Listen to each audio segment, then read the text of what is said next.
সবাইকে স্বাগত জানাচ্ছি আজকের ফেসবুক লাইভে। আমি মুজাহিদুল ইসলাম ওশান আজকে উপস্থিত হয়েছি বহুল আকাঙ্ক্ষিত ইউনিয়ন সমাজকর্মী পদের যে সার্কুলারটি হয়েছে, রিসার্কুলার হয়েছে, সংশোধিত সার্কুলার হয়েছে। তো সেই সার্কুলারকে কেন্দ্র করে যেহেতু এর পরীক্ষাটি খুব দ্রুততম সময়ের ভিতরেই হবে যেহেতু এটা তৃতীয়বারের মতো দিয়েছে, তো আশা করা যায় যে খুব দ্রুততম সময়ের ভিতরে এই পরীক্ষাটি হবে। তো সেই জন্য আমরা বিগত সালের প্রশ্ন নিয়ে আজকে এসেছি। আজকে আমরা আলোচনা করব বিগত সালের প্রশ্ন সমাধান ইউনিয়ন সমাজকর্মী যে পরীক্ষাটি হয়েছিল 22 অক্টোবর 2022 সালে। অর্থাৎ আমাদের জানা দরকার, যারা সমাজকর্মী পদে পরীক্ষা দিবেন তাদের অবশ্যই জানা দরকার যে আসলে প্রশ্ন কোন ক্যাটাগরিতে হয় বা কোন প্যাটার্নে হয়, কোন কোন টপিক থেকে হয়। কারণ একই টপিকের কিন্তু অনেকগুলো ধারা থাকে। কিছু থাকে যে কোনো একটা টপিক, যদি বলি সন্ধির কিছু বেসিক তথ্য আছে, বেসিক থেকে প্রশ্ন আসতে পারে। সন্ধির যেগুলো হচ্ছে যে অগভীর কিছু তথ্য আছে সেটা আসতে পারে। স্বরসন্ধি আছে, ব্যঞ্জন সন্ধি আছে, বিসর্গ সন্ধি আছে, নাকি নিপাতনের সন্ধি আছে, নাকি বিশেষ নামে সাধিত সন্ধি আছে। এই যে টপিকগুলো আমাদেরকে কিন্তু ধরতে হবে। তো যারা এখানে উপস্থিত আছেন অবশ্যই শেয়ার দিবেন, বিশেষ করে যারা ইউনিয়ন সমাজকর্মী পদে পরীক্ষা দিবেন সামনে। আর আপনারা জানেন যে অনেকেরই ইউনিয়ন সমাজকর্মী পদ এটা হচ্ছে এমন একটি পদ, অর্থাৎ অনেকেরই সমাজ সেবা করার একটা ইচ্ছা থাকে। অনেকেরই ইচ্ছা থাকে যে আমি যদি সমাজের জন্য কিছু ভালো কাজ করতে পারতাম তাহলে হয়তোবা আমি একটু শান্তি পাইতাম মানসিকভাবে।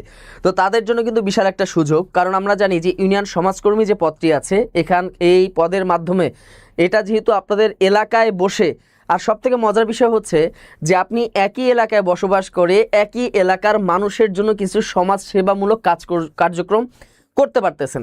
এটা আপনার জন্য যেমন সম্মানের, একইভাবে আপনার প্রতিবেশীর জন্যও কিন্তু এটা একটা অনেক বড় একটা আকাঙ্ক্ষিত একটা বিষয়। বিশেষ করে আমরা জানি যে সমাজসেবা অধিদপ্তরের মাধ্যমে আমরা কি করতে পারি, যারা দুস্থ নারী আছে, বিধবা নারী আছে, অসচ্ছল যে সমস্ত পরিবার আছে, পাশাপাশি যারা বৃদ্ধ আছে, বৃদ্ধা আছে, পাশাপাশি যারা মাদকাসক্ত তাদেরকেও কিন্তু আমরা মাদকাসক্ততা থেকে মাদকাসক্ত যারা তাদেরকে আমরা কিন্তু মাদকের পথ থেকে ফিরিয়ে আনতে পারেন।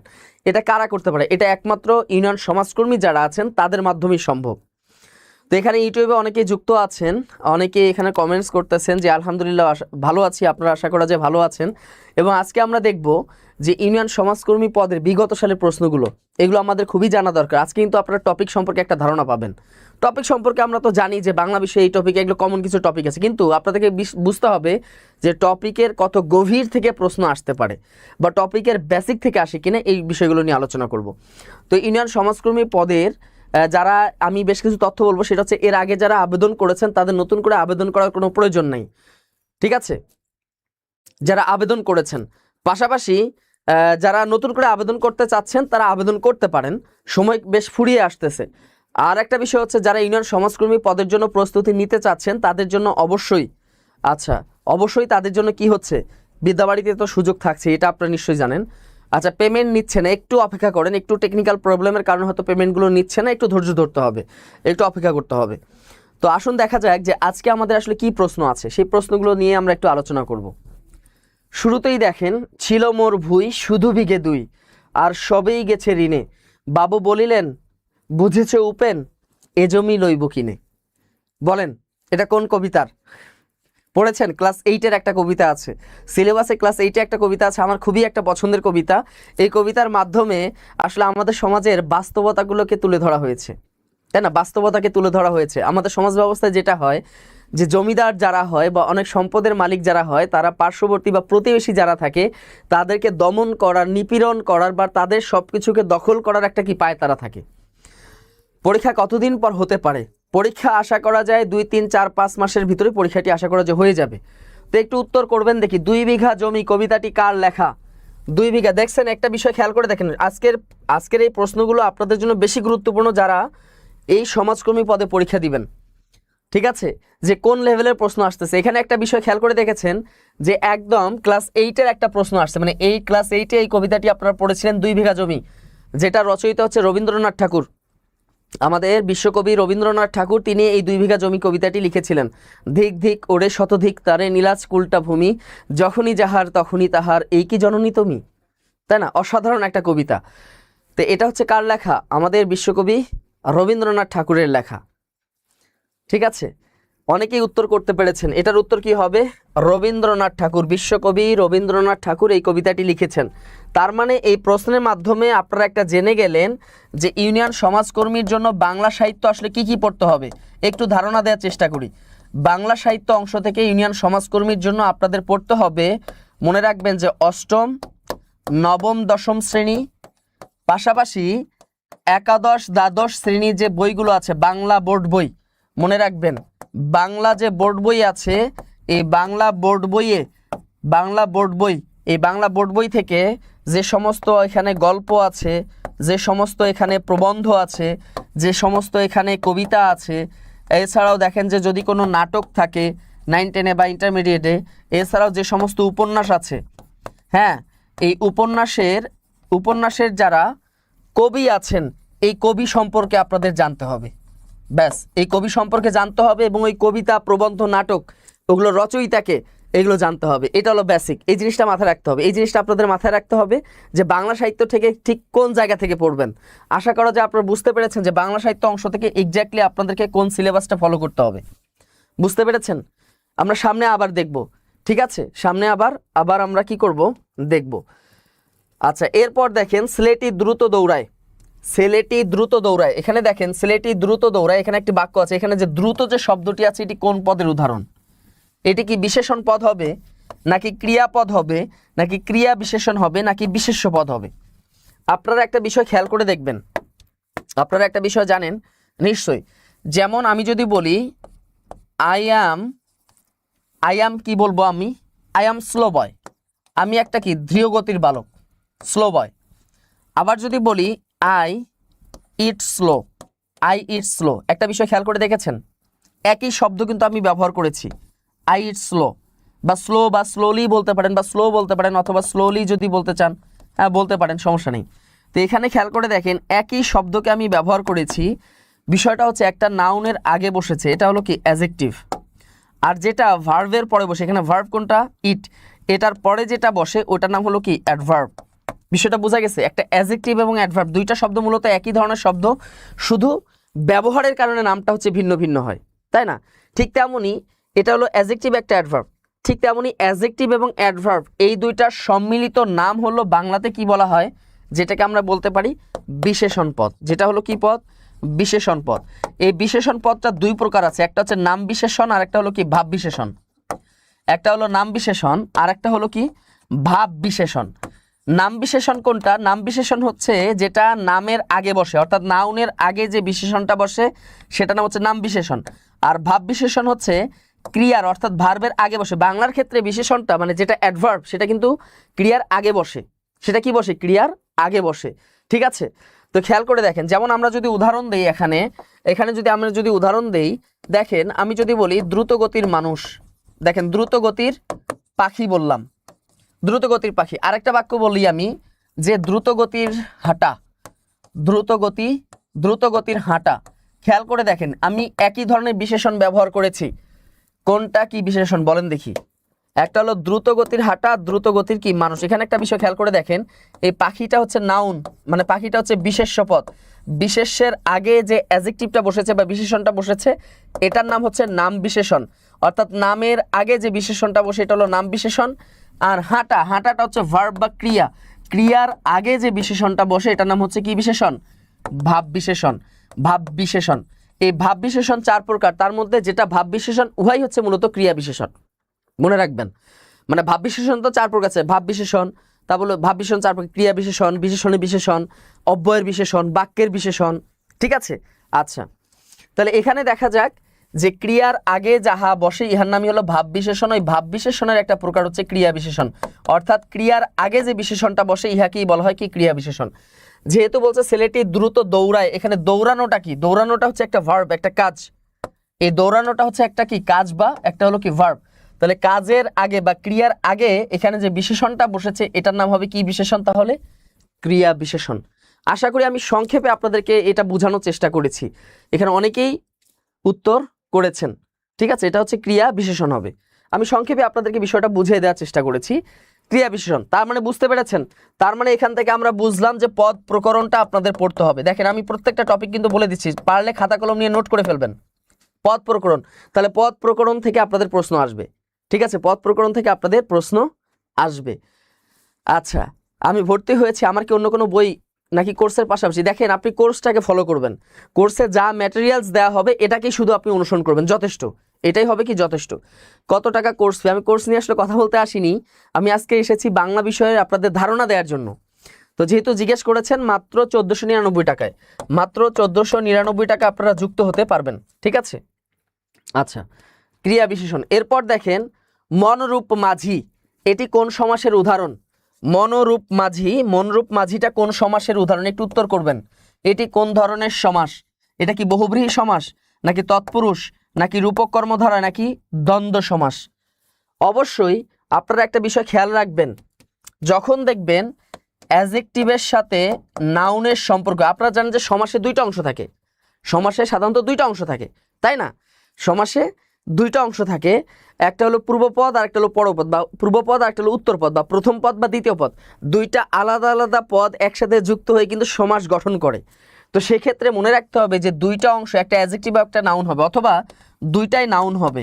তাহলে দুইটা নাউন পাশাপাশি বসলে আমরা জানি যে প্রথমটা অ্যাডজেক্টিভ হয়ে যায়, অথবা একটা নাউন হবে একটা অ্যাডজেক্টিভ হবে। বাংলাতে অ্যাডজেক্টিভ পরেও বসতে পারে, এটা কোনো সমস্যা না।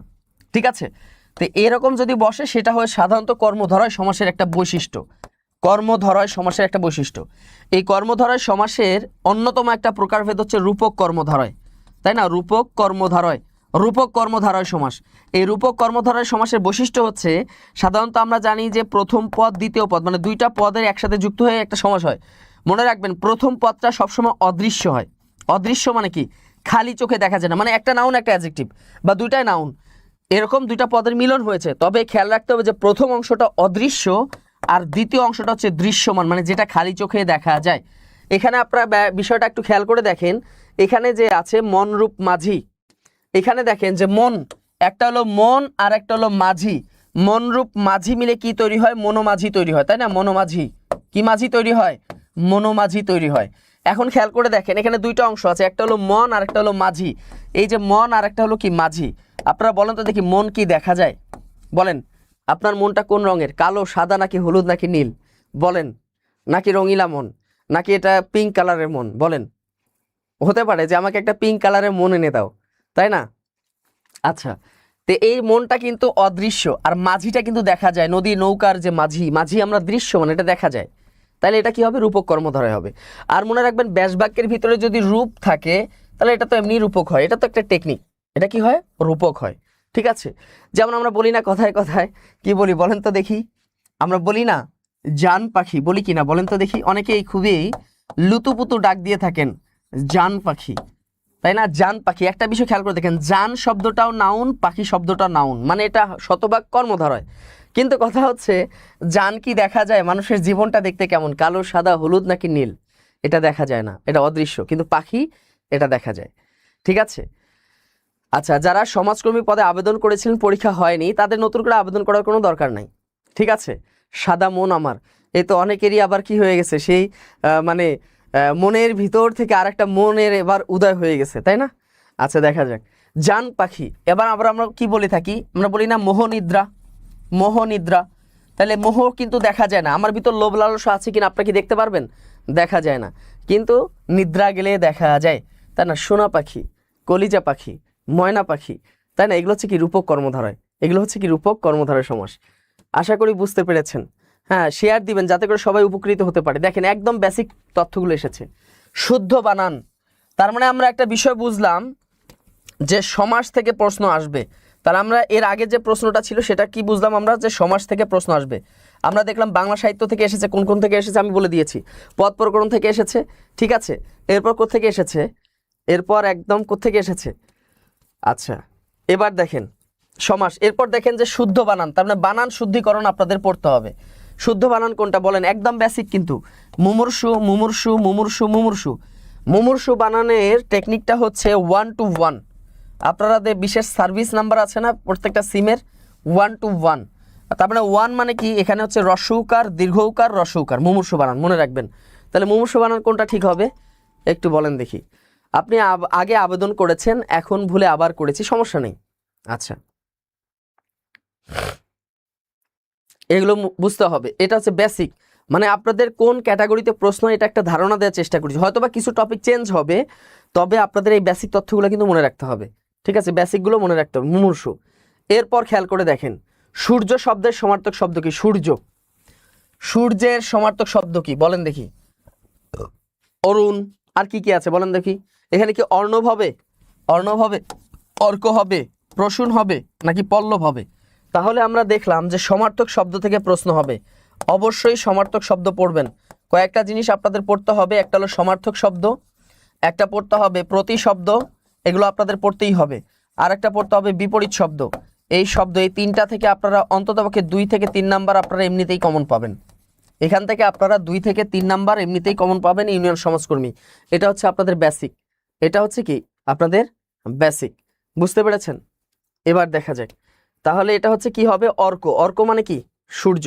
অর্ক, অর্ক হচ্ছে কি? সূর্য। এখানে অনেকেই উত্তর করেছেন। আর অনেকেই ভাবতে পারেন যে এত সহজ প্রশ্ন আসবে কিনা। আগে পরীক্ষার হলে যান, তখন দেখবেন যে সহজ প্রশ্নতে আরও বেশি কি হয়, ভুল হওয়ার সম্ভাবনাটা আরও বেশি থাকে, ওটাতে আরও বেশি কনফিউজড হয়ে যান, তাই না? আচ্ছা, এবার খেয়াল করে দেখেন, আগের আবেদন বহাল থাকবে, সমস্যা নেই। এখানে বলেছেন, ইউটিউব থেকে বলেছেন ফয়সাল আহমেদ যে আগের আগের যেটা আছে আবেদন এটা থাকবে। আচ্ছা, সেটা হচ্ছে যে আপনি ঢাকা সিটি কর্পোরেশনের স্থায়ী বাসিন্দা, আপনি কি ইউনিয়ন সমাজকর্মী পদে আবেদন করতে পারবেন নাকি পৌরতে করতে হবে? সমস্যা নেই, আপনি ইউনিয়ন সমাজকর্মীর অনেকগুলো ভাগ আছে, যেটা পৌর এলাকা, পৌর এলাকাটা আবেদন করবেন, সমস্যা কি? এই জবটা নিজ এলাকায় হবে, নিজের এলাকাতে এই জবটি হবে, নিজ এলাকাতেই হবে। এবার খেয়াল করে দেখেন, বাংলা বর্ণমালায় মাত্রাহীন বর্ণ কতটি?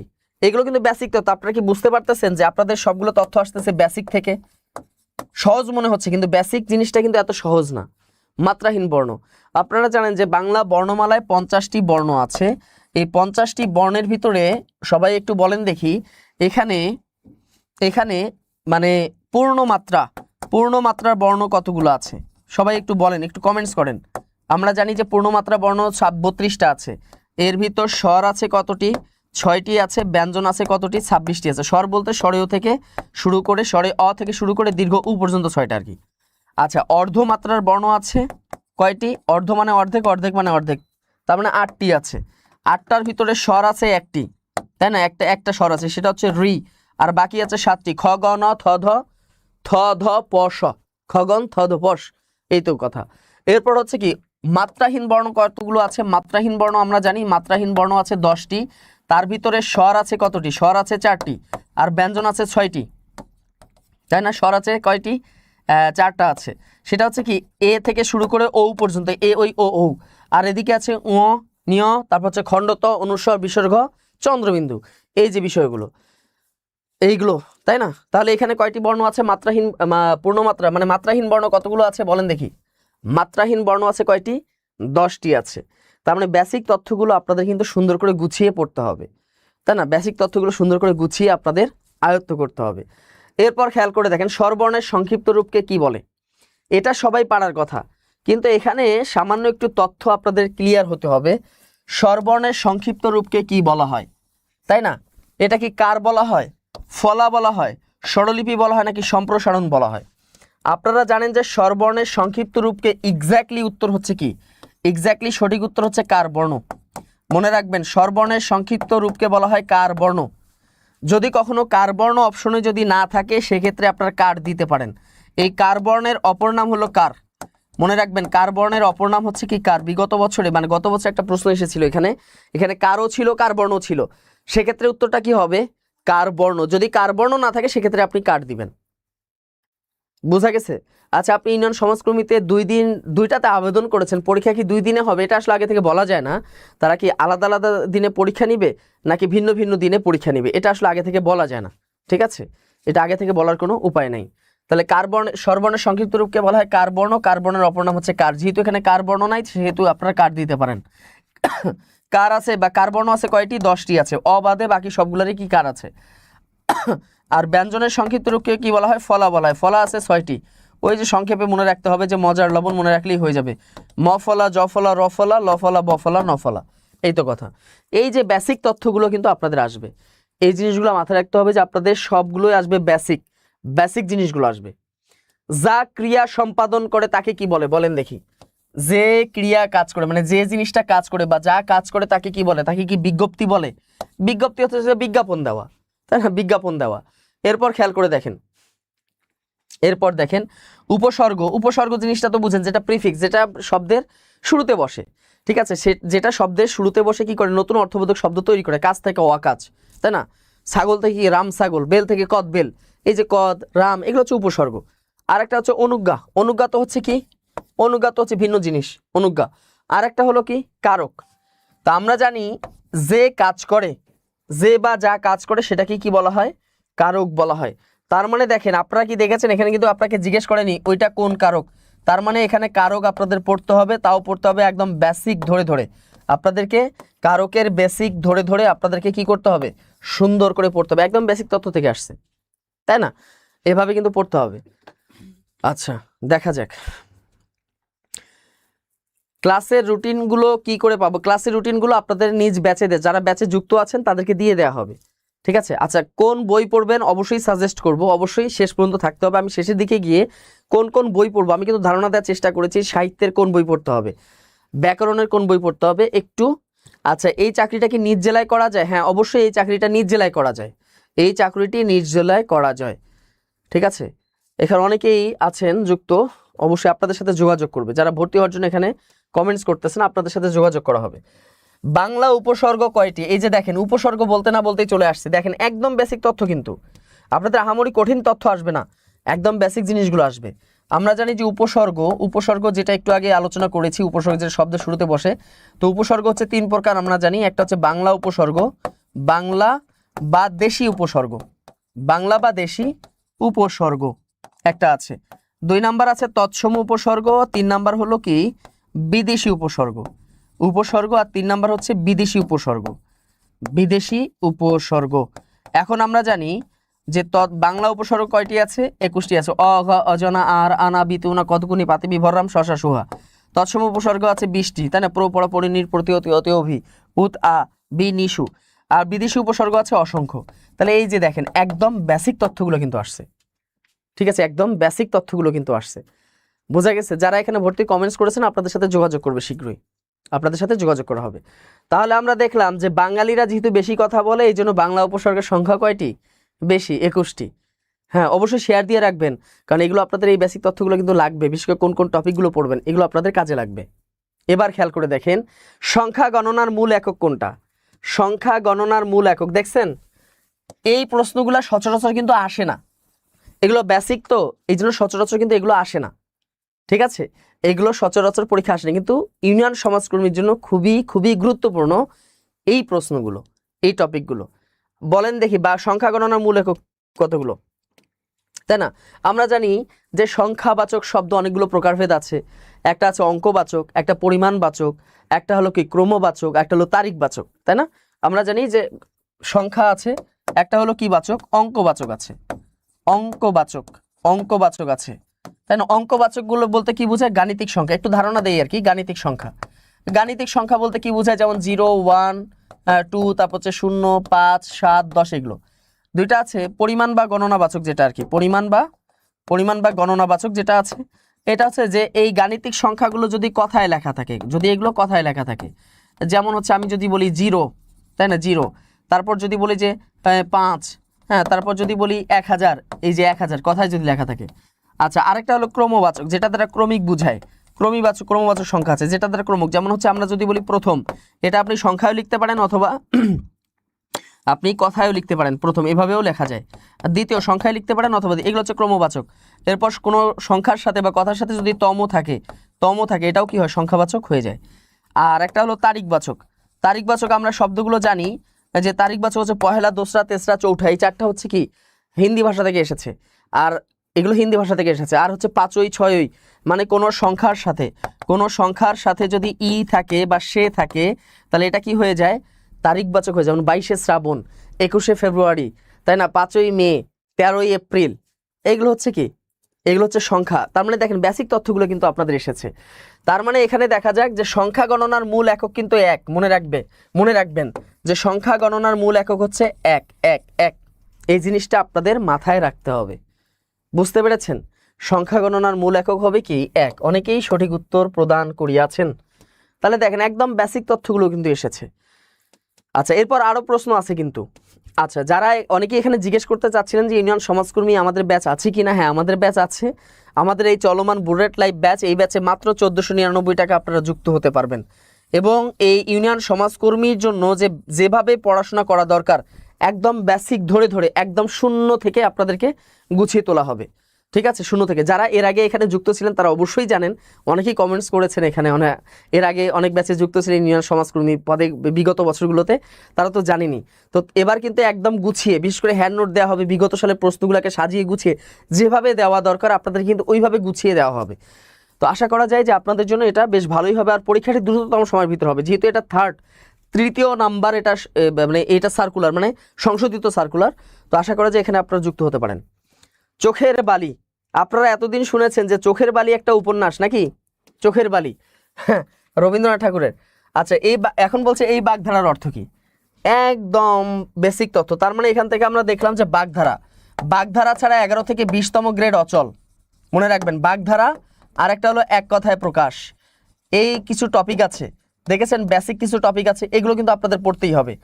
এগুলো আপনাদের সুন্দর করে পড়তে হবে, একদম গুছিয়ে পড়বেন। বিষয়টা বুঝতে পেরেছেন? আচ্ছা, বিষয়টা বুঝতে পেরেছেন। তাহলে চোখের বালি বলতে কি বোঝায়? চোখের বালি মানে কি? প্রিয় বস্তু। আমরা বলি না যে আমি তো তোমার চোখের বালি, তার মানে কি কি বলা হয় বলেন তো দেখি? এটা কি প্রিয় বস্তুকে চোখের বালি বলে, নাকি বিরক্তিকর বস্তুকে বলে, নাকি আকর্ষণকে বলে, নাকি চোখের রোগকে বলে? চোখের বালি বলতে কি বোঝায়? চোখে বালু যদি পড়ে তাহলে বিষয়টা খেয়াল করে দেখবে যে চোখে কি লাগে? বিরক্ত লাগে না? বিরক্ত লাগে। পরীক্ষাটি কি নিজ জেলায় হতে পারে? এটা আবেদনকারীর সংখ্যার উপর নির্ভর করবে। যদি দেখা যায় যে আবেদনকারীর সংখ্যা অতিরিক্ত হয়ে গেছে, এটা নিজ জেলায় হতে পারে, বিভাগীয় পর্যায়ে হতে পারে। হ্যাঁ, এবার খেয়াল করে দেখেন। আচ্ছা, বিরক্তিকর বস্তু নাকি অপ্রিয় বস্তু? হ্যাঁ, অপ্রিয় বস্তু বা বিরক্তিকর বস্তু। আচ্ছা, প্রাইমারি ব্যাচে ছিলেন, এগুলো কন্টিনিউ, যদি আপনি এগুলো কন্টিনিউ করেন হবে না কেন? অবশ্যই হবে। ওই পড়াগুলোকে বারবার আপনি কি করবেন? ঠিক আছে। আচ্ছা আচ্ছা, এনটিআরসি এতে কাজে লাগবে কিনা? অবশ্যই কাজে লাগবে।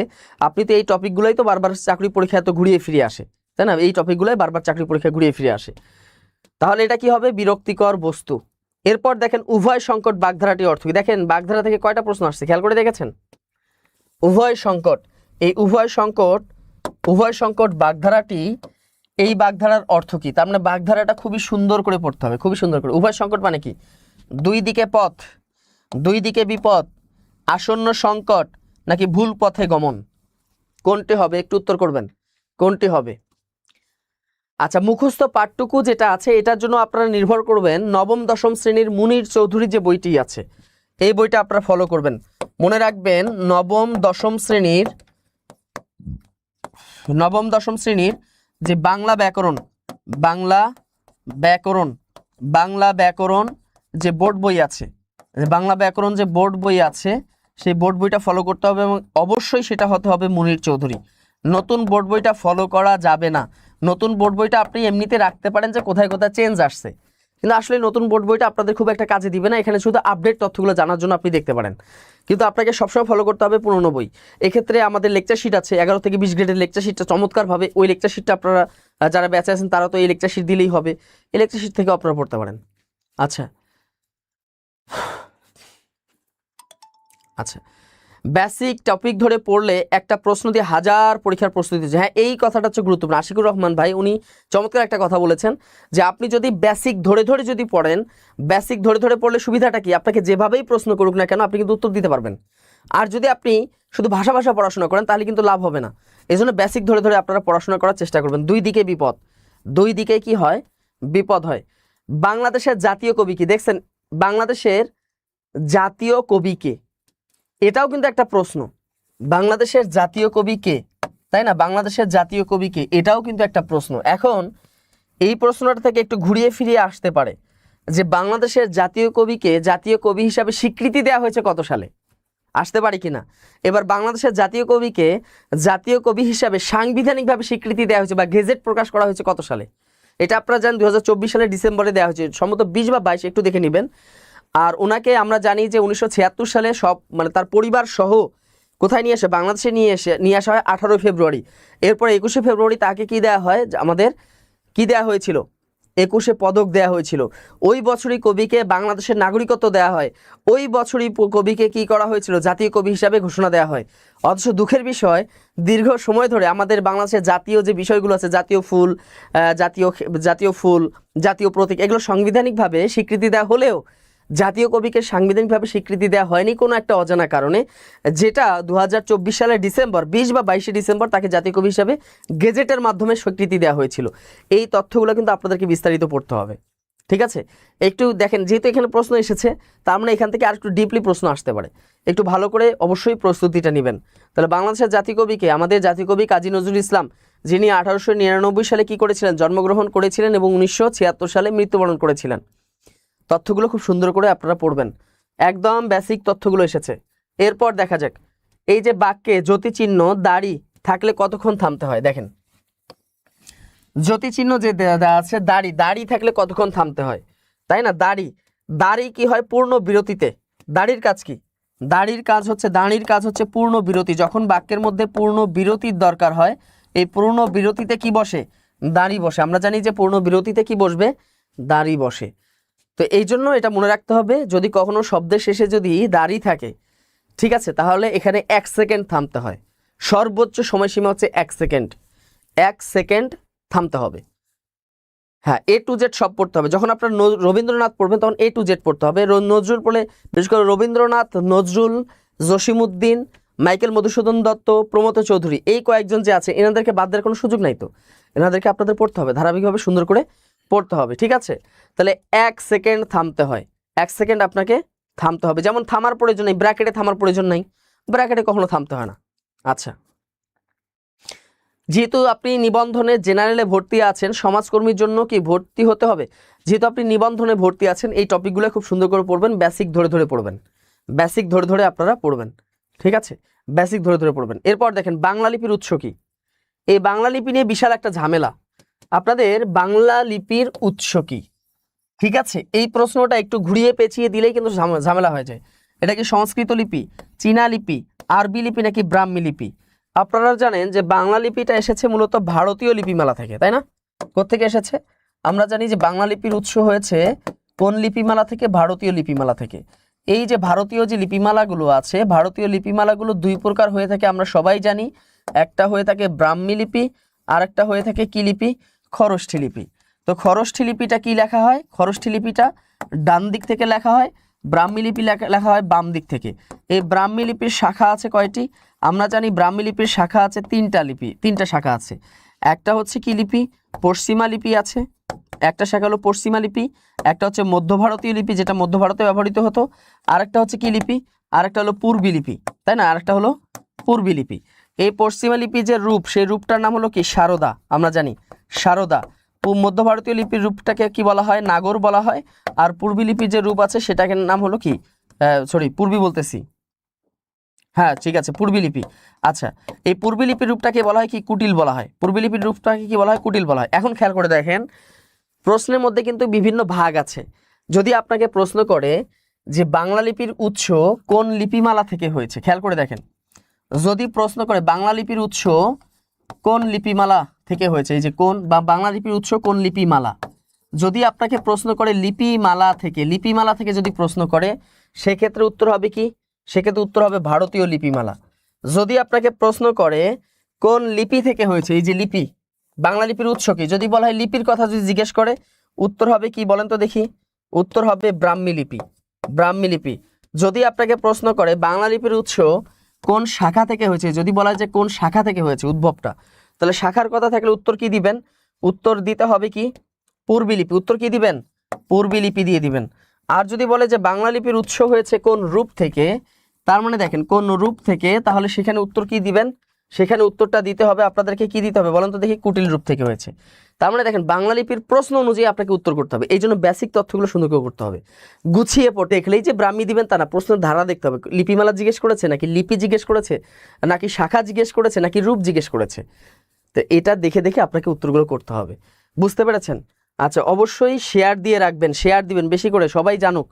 কারণ অনেকেই আছেন যেহেতু এখানে পরীক্ষা দিবেন, হয়তো বা এখনো কোনো দিক নির্দেশনা পাচ্ছে না, তারাও একটু উপকৃত হলো, তারাও একটু কি হবে, উপকৃত হবে।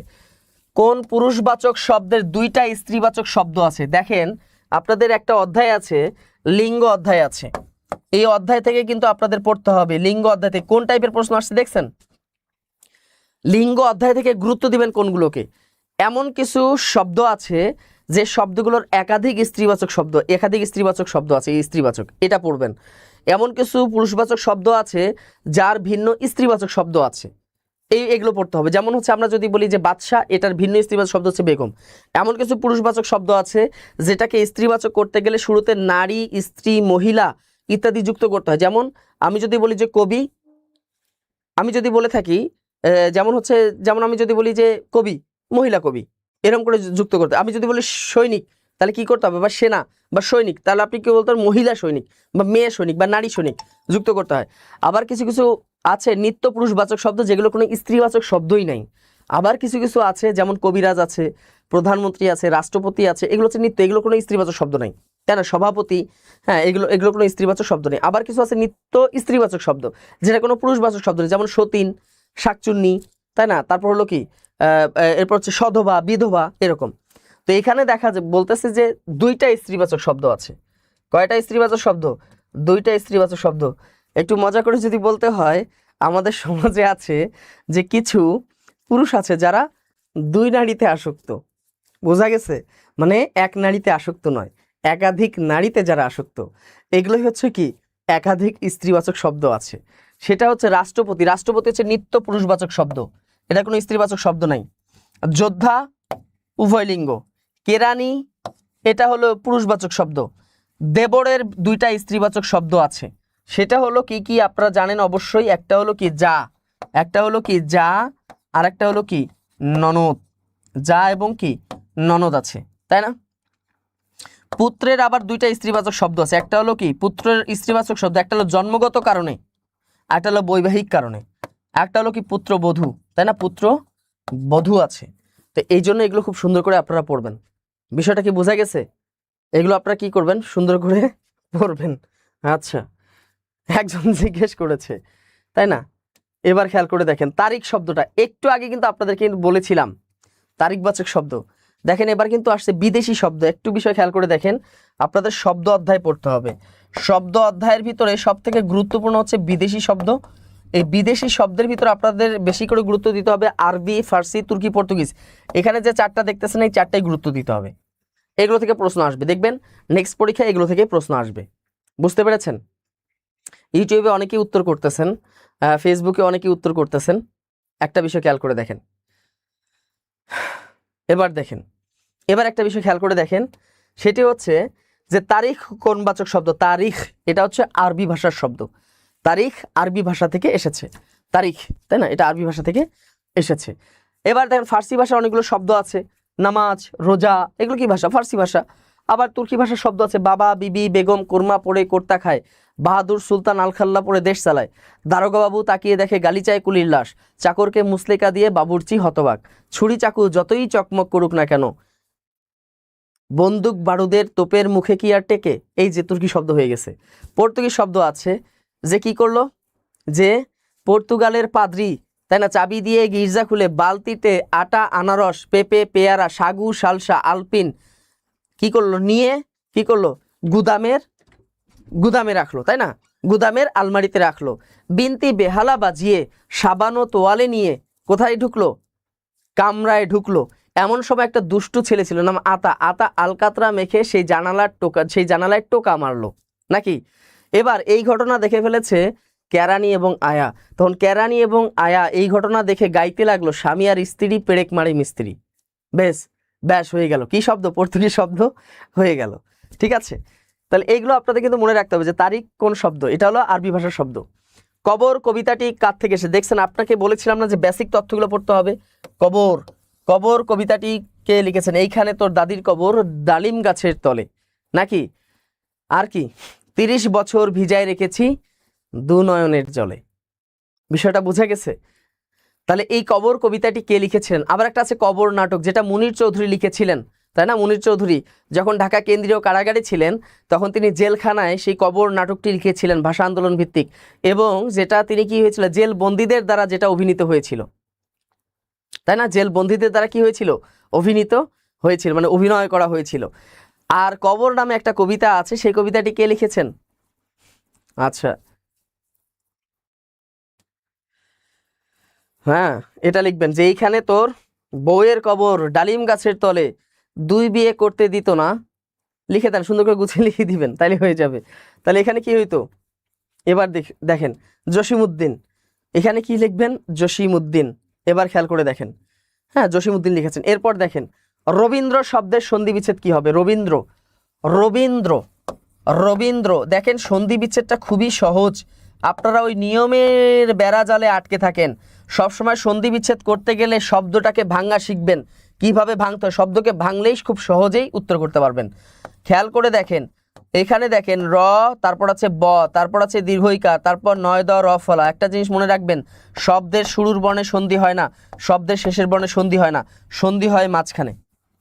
এই জিনিসটা মাথায় রাখবেন, শুরুতেও সন্ধি হয় না, শেষেও সন্ধি না, ব্যাস শব্দকে ভেঙে ফেলেছেন। এখন দেখেন শব্দের মাঝখানে সন্ধি হয়েছে, তাহলে বতে তো আর সন্ধি হয় না, তাহলে সন্ধি হয়েছে কোথায়, দীর্ঘইকারে হয়েছে। বতে সন্ধি হয়, ব্যঞ্জন সন্ধি হয়, বতে তো হয়, তাই না? ব থাকলে প হসন্ত হয়। আচ্ছা, তাহলে যেখানেই সন্ধি হবে ওখানেই যোগ চিহ্ন দিয়ে দিয়েছেন, ব্যাস হয়ে গেছে। যেখানেই সন্ধি সেখানেই যোগ চিহ্ন। তাহলে যোগের আগে কি হলো, যোগের পরে কি হলো, এটা নিয়ে আর কোনো কনফিউশন থাকবে না, ঠিক আছে একদম। এবার খেয়াল করে দেখেন রব, রবের মূল শব্দ কি বলেন, রবের মূল শব্দ কি, রবি, তাই না? রবের মূল শব্দ কি, রবি। এখানে কিন্তু সবসময় মূল শব্দ বসে, আর এদিকে কি বসবে, এখানে আপনি, এখানে তো একটা স্বরসন্ধি, যেহেতু স্বরসন্ধি স্বরবর্ণ বসবে, এখানে আপনি অ থেকে রি পর্যন্ত বসন্ত দিক কোনটা শুদ্ধ মনে হয়, নিজে থেকেই বুঝতে পারতেছেন, এখানে রস্বই বসবে। রবি যোগ ইন্দ্র, রবি যোগ কি হবে, ইন্দ্র হবে। বিষয়টা কি বুঝতে পেরেছেন, রবি যোগ ইন্দ্র, রবীন্দ্র। তার মানে আপনাকে সন্ধি পড়তে হবে, আপনাকে কি পড়তে হবে, সন্ধি টপিকটা খুবই গুরুত্বপূর্ণ, একটা হলেও প্রশ্ন এখানে আসবে। তাহলে টপিক সম্পর্কে একটা ধারণা পেয়ে গেছেন। এবার খেয়াল করে দেখেন ক্রিয়ার কাল কত প্রকার, বলেন দেখি ক্রিয়ার কাল কত প্রকার। কাল কাকে বলে, ক্রিয়া সংঘটিত হওয়ার সময়কেই কি বলা হয়, কাল বলা হয়। ক্রিয়া সংঘটিত হওয়ার সময়কেই কাল বলা হয়, বেসিক তথ্য কিন্তু। হ্যাঁ, এটাতে অনেকেই প্যাচ খেয়ে যাবেন। আমরা জানি যে কাল হলো কত প্রকার, 3 প্রকার। একটা হলো কি কাল, আমরা জানি একটা হলো বর্তমান কাল, যেটা বর্তমানে ঘটতেছে, বর্তমান কাল আবার 4 প্রকার আছে। একটা হলো 2 নাম্বার, হলো কি 2 নাম্বার হচ্ছে অতীতকাল, যেটা অতীতে ঘটনা ঘটেছে, অতীতকালও 4টা প্রকার আছে। 3 নাম্বার হলো কি ভবিষ্যৎকাল। এই 3টা আছে না। ক্রিয়ার কাল কত প্রকার, ভবিষ্যৎকাল 3 প্রকার, ক্রিয়ার কাল হচ্ছে 3 প্রকার। এই তো অসাধারণ পেরেছেন আপনারা। তো এই আজকে লাইভে যারা যুক্ত ছিলেন তারা সকলেই কিন্তু খুব চমৎকারভাবে উত্তরগুলো করেছেন। হ্যাঁ, এইভাবেই উত্তর করার চেষ্টা করবেন, ঠিক আছে? এভাবেই উত্তর করার চেষ্টা করবেন, ঠিক আছে? এবার খেয়াল করে দেখেন,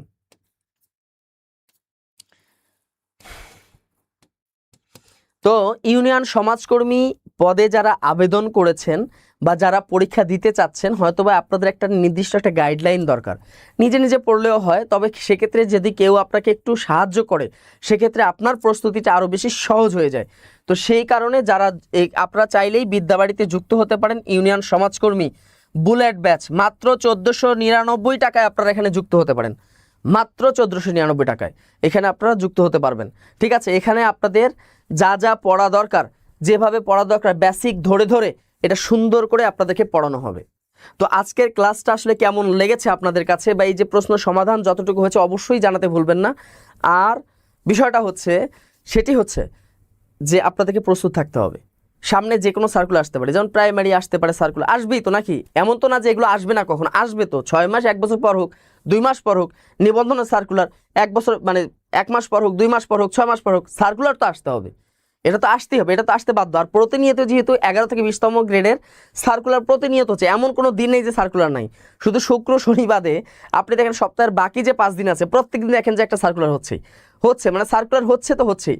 তো আপনাকে ওইভাবে প্রস্তুতি নিতে হবে, যেভাবে প্রস্তুতি নিলে 11 থেকে 20 গ্রেডে যে কোনো পদের পরীক্ষায় আপনি টিকতে পারেন, ঠিক আছে?